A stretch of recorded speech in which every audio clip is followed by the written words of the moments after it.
جرب. موسى عليه السلام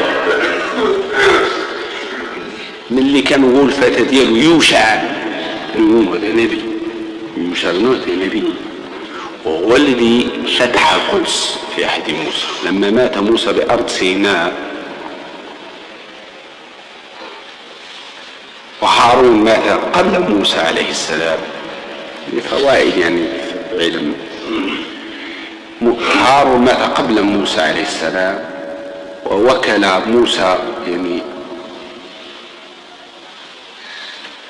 قومه إلى يوشع بن نون، لأن موسى مات قبل على مرمى حجر، لم يدخل القدس، ويوشع بن هو الذي دخل القدس وحررها.